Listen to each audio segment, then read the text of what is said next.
নির্বাচন নিয়ে বিকল্প ভাবলে জাতির জন্য খুবই বিপজ্জনক হবে, মন্তব্য প্রধান উপদেষ্টা।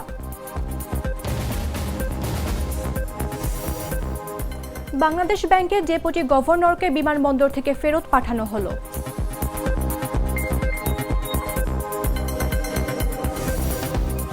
এলাকাবাসী শিক্ষার্থীর সংঘর্ষ, চবিতে ক্লাস পরীক্ষা বন্ধ থাকবে সোমবার।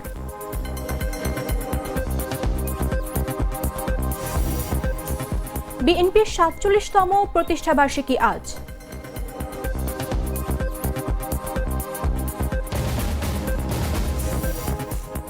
এবং আফগানিস্তানে ভূমিকম্প, শতাধিক মানুষের মৃত্যুর শঙ্কা।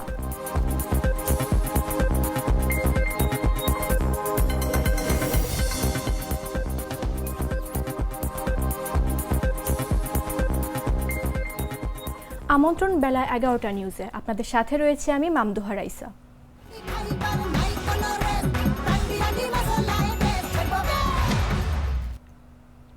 আগামী ফেব্রুয়ারির প্রথমার্ধে জাতীয় নির্বাচন অনুষ্ঠিত হবে বলে আবারও সরকারের দৃঢ় অবস্থান পুনর্ব্যক্ত করেছেন অন্তর্বর্তীকালীন সরকারের প্রধান উপদেষ্টা ডক্টর মোহাম্মদ ইউনূস।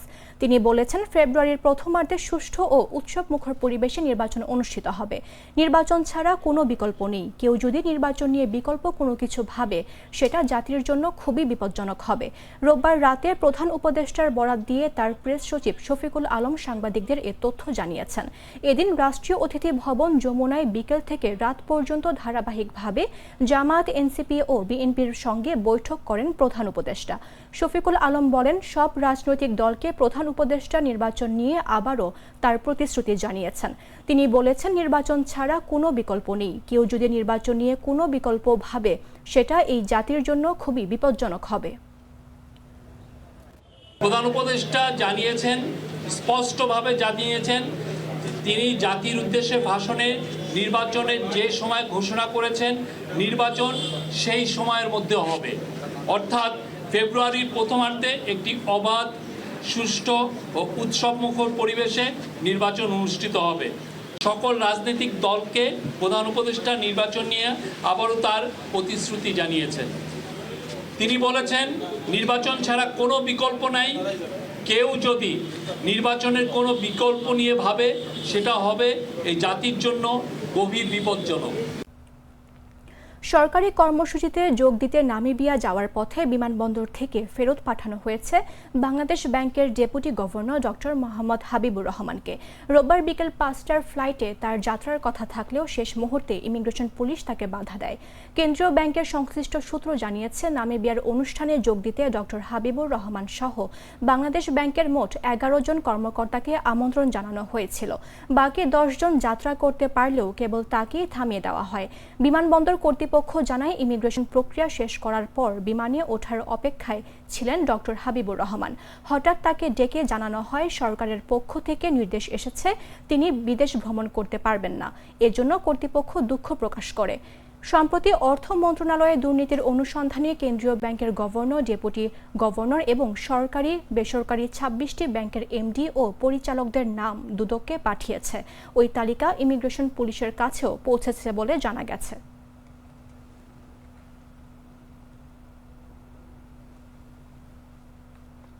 চট্টগ্রাম বিশ্ববিদ্যালয়ের শিক্ষার্থী ও স্থানীয়দের সঙ্গে সংঘর্ষের ঘটনায় একদিনে ক্লাস পরীক্ষা স্থগিত রাখার সিদ্ধান্ত নিয়েছে বিশ্ববিদ্যালয় কর্তৃপক্ষ। সোমবার একদিনের জন্য বিশ্ববিদ্যালয়ের সব একাডেমিক কর্মকাণ্ড বন্ধ থাকবে বলে জানা গেছে।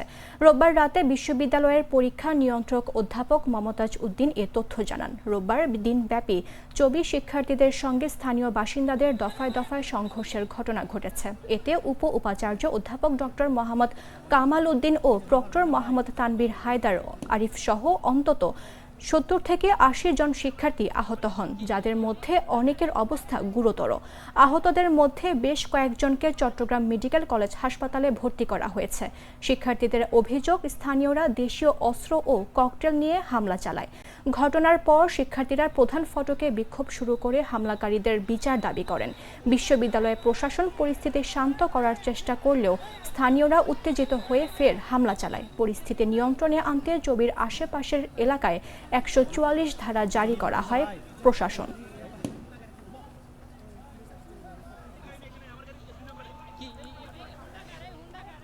বিশ্ববিদ্যালয়ের প্রশাসনের আবাসিক হল ছাড়ার নির্দেশনা প্রত্যাখ্যান করেছেন বাংলাদেশ কৃষি বিশ্ববিদ্যালয়ের শিক্ষার্থীরা। সোমবার সকালে তারা ঘোষণা দেন যে কোনো পরিস্থিতিতেই তারা হলে অবস্থান করবেন। এ সময় শিক্ষার্থীরা বলেন, বিশ্ববিদ্যালয় কর্তৃপক্ষ যে হল বন্ধের নির্দেশ দিয়েছে আমরা তা মানছি না। কোনো শিক্ষার্থী হল ছাড়বে না। নারী শিক্ষার্থীদেরও হল থেকে যাওয়ার আহ্বান জানানো হয়েছে। অন্যদিকে ছেলেরা রাজপথে আন্দোলন চালিয়ে যাবে। একই সঙ্গে শিক্ষার্থীরা বিশ্ববিদ্যালয়ের প্রশাসন ও প্রক্টোরিয়াল বডির পদত্যাগ দাবি করেছেন। রোববার বেলা 11টায় একাডেমিক কাউন্সিলরের বৈঠক শেষে রাত 9:30টায় অনুষ্ঠিত জরুরি সিন্ডিকেট সভায় বাকৃবি অনির্দিষ্টকালের জন্য বন্ধ ঘোষণা করে বিশ্ববিদ্যালয় কর্তৃপক্ষ। সিদ্ধান্ত অনুযায়ী সোমবার সকাল 9টার মধ্যে সব শিক্ষার্থীকে আবাসিক হল ত্যাগের নির্দেশ দেওয়া হয়। পরবর্তী নির্দেশ না দেওয়া পর্যন্ত বিশ্ববিদ্যালয়ের সব ক্লাস ও পরীক্ষা বন্ধ থাকবে। গ্লিটারের টুইন লেমন ও অ্যান্টিব্যাকটেরিয়াল ফর্মুলা বাসনকে চকচকে জীবাণুমুক্ত করে আমাদের দেয় গ্লিটার গ্যারান্টি। গণ অধিকার পরিষদের সভাপতি নুরুল হক নূরের স্বাস্থ্যের খোঁজ নিয়েছেন জাতীয় নাগরিক পার্টির আহ্বায়ক মোহাম্মদ নাহিদ ইসলাম সহ দলটির কেন্দ্রীয় নেতারা। রোববার রাত 11টায় এনসিপির নেতারা ঢাকা মেডিকেল কলেজ হাসপাতালে চিকিৎসাধীন নূরের খোঁজ নিতে যান। নাহিদ ইসলাম এ সময় নুরুল হক নূরের দ্রুত সুস্থতা কামনা করেন। একই সঙ্গে হামলার জড়িত সেনা সদস্য ও পুলিশ সদস্যদের বিচারের নিশ্চিতের দাবি জানান। এর আগে চীন সরকারের আমন্ত্রণে 5 দিনের সফর শেষে রোববার রাতে দেশে ফেরেন এনসিপির আহ্বায়ক নাহিদ ইসলামের নেতৃত্বে 8 সদস্যের এনসিপি প্রতিনিধি দল। এরপর সরাসরি তারা ঢাকা মেডিকেল কলেজে চলে যান। এ সময় আরও উপস্থিত ছিলেন এনসিপির সিনিয়র যুগ্ম আহ্বায়ক আরিফুল ইসলাম আদিব, যুগ্ম সদস্য সচিব মশিউর রহমান, জয়নাল আবেদিন শিশির, সংগঠক নাহিদ উদ্দিন তারেক সহ কেন্দ্রীয় নেতারা।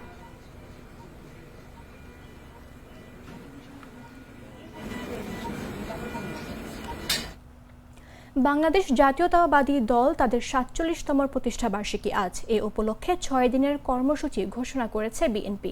এদিন রাজধানী সহ সারা দেশে একাধিক কর্মসূচির আয়োজন করবে দলটি। এর মধ্যে রয়েছে পতাকা উত্তোলন, শেরেবাংলা নগরে জিয়াউর রহমানের মাজারে শ্রদ্ধা নিবেদন, জেলা ও মহানগরে আলোচনা সভা ও র্যালি, নয়াপল্টন থেকে বর্ণাঢ্য শোভাযাত্রা, উপজেলা ও পৌরসভায় কর্মসূচি, বৃক্ষরোপণ, মৎস্য অবমুক্তকরণ, ফ্রি মেডিকেল ক্যাম্প, ক্রীড়া অনুষ্ঠান ও ঢাকায় গোল টেবিল আলোচনা।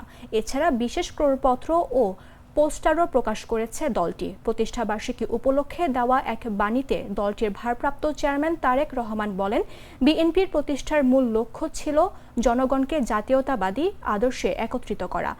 এই দিনটি বাংলাদেশের মানুষের জন্য আনন্দ, উদ্দীপনা ও প্রেরণার। দীর্ঘ 1.5 যুগ পর তুলনামূলক অনুকূল রাজনৈতিক পরিবেশে এবার প্রতিষ্ঠাবার্ষিকী পালন করছে দলটি। গত বছরের 5 আগস্ট ছাত্র জনতার অভ্যুত্থানে আওয়ামী লীগ সরকারের পতনের পর নতুন রাজনৈতিক অধ্যায়ে প্রবেশ করে বাংলাদেশ। তার মধ্যেই 47-এ পা দিল বিএনপি।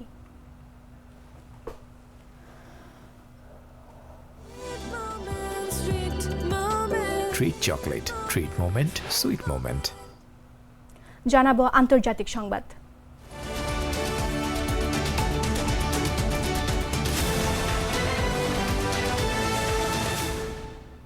আফগানিস্তানের শক্তিশালী ভূমিকম্পে শতাধিক মানুষ নিহত হয়েছে বলে আশঙ্কা করা হচ্ছে। ভূমিকম্পে কুনার প্রদেশে ব্যাপক ক্ষয়ক্ষতি হয়েছে। সেখানে একাধিক সূত্র বলছে ভূমিকম্পে শত শত মানুষ মারা গেছে এবং আরও অনেকে আহত হয়েছে। হেলিকপ্টারে করে মৃতদেহ উদ্ধারের প্রচেষ্টা পরিচালনাকারী এক তালেবান নেতা বলেন, একটি গ্রামে 21 জন মারা গেছে এবং 35 জন আহত হয়েছে। তিনি আরও বলেন, এখনও প্রদেশে অনেক জেলায় আফটারশক অনুভূত হচ্ছে। কুনার প্রদেশের আরেক কর্মকর্তা বলছেন, মৃত্যুর সংখ্যা ভয়াবহ। তবে এই পর্যায়ে ক্ষতিগ্রস্ত এলাকাগুলো দুর্গম এবং পৌঁছানোর কঠিন হওয়ায় কেউ সঠিক পরিসংখ্যান দিতে পারছে না। কিছু এলাকায় মোবাইল নেটওয়ার্কও কাজ করছে না এবং অন্য অংশে ভূমিধস এবং বন্যার কারণে রাস্তাঘাট বিচ্ছিন্ন হয়ে পড়েছে। এদিকে ভূমিকম্পের পর জরুরি সহায়তার জন্য আহ্বান জানিয়েছে দেশটির তালেবান। দুর্গম পাহাড়ি এলাকায় উদ্ধার কাজে সহায়তা করার জন্য তালেবানের কর্মকর্তারা সহায়তা সংস্থাগুলোকে আহ্বান জানিয়েছেন। তালেবান কর্মকর্তা বলছেন, তাদের সক্ষমতা সীমিত এবং তারা ক্ষতিগ্রস্ত এলাকায় পৌঁছানোর জন্য হেলিকপ্টার সরবরাহের জন্য আন্তর্জাতিক সংস্থাগুলোর কাছে সাহায্যের অনুরোধ করছেন।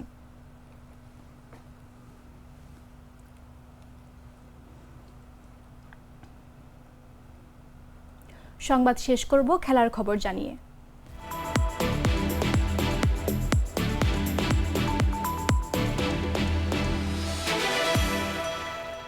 মৌসুমের একেবারে শুরুতেই হাই ভোল্টেজ ম্যাচের স্বাদ নিল ফুটবল প্রেমীরা। এই মুহূর্তে ইংলিশ প্রিমিয়ার লিগের সেরা দুই দল মুখোমুখি হলো আজ। অ্যান্ফিল্ডে আর্সেনালকে 1-0 গোলে হারিয়ে পয়েন্ট টেবিলের শীর্ষে উঠে গেছে লিভারপুল। হাই ভোল্টেজ ম্যাচ যেমন হওয়ার প্রয়োজন, তেমনি হলো লিভারপুল ও আর্সেনালের লড়াই। প্রায় 62,000 দর্শক ধারণ ক্ষমতার গ্যালারি ছিল কানায় কানায় পূর্ণ। শ্বাসরুদ্ধকর লড়াইয়ের 83তম মিনিটে বাজিমাত করেন লিভারপুলের হাঙ্গেরিয়ান অ্যাটকিং মিডফিল্ডার ডোমিনিক সবজলাই। তার একমাত্র গোলই নির্ধারণ হয় জয় পরাজয়। পূর্ণ 3 পয়েন্ট নিয়ে মাঠ ছাড়ে Liverpool. Arsenal coach Mikel Arteta আজ প্রথমবার গানারদের জার্সি গায়ে এবেরেচি এজেকে মাঠে নামান, কিন্তু ক্রিস্টাল প্যালেস থেকে আসা এই ইংলিশ তারকা প্রথম ম্যাচে কোনো প্রভাবই বিস্তার করতে পারেননি। কোনো পার্থক্য সৃষ্টি করা তো দূরে থাক।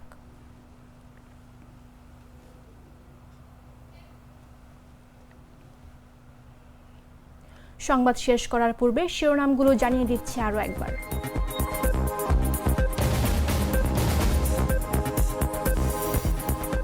নির্বাচন নিয়ে বিকল্প ভাবলে জাতির জন্য খুবই বিপজ্জনক হবে, মন্তব্য প্রধান উপদেষ্টা।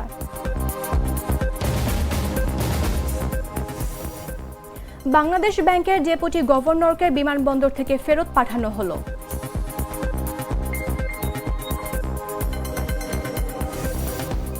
এলাকাবাসী শিক্ষার্থী সংঘর্ষ, চবিতে ক্লাস পরীক্ষা বন্ধ থাকবে সোমবার।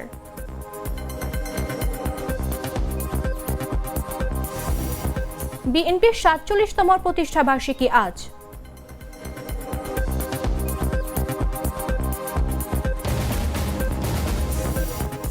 এবং আফগানিস্তানে ভূমিকম্প, শতাধিক মানুষের মৃত্যুর শঙ্কা।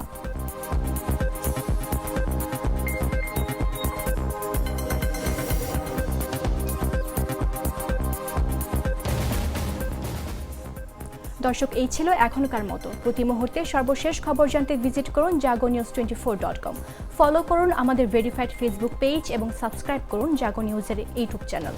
ধন্যবাদ সবাইকে।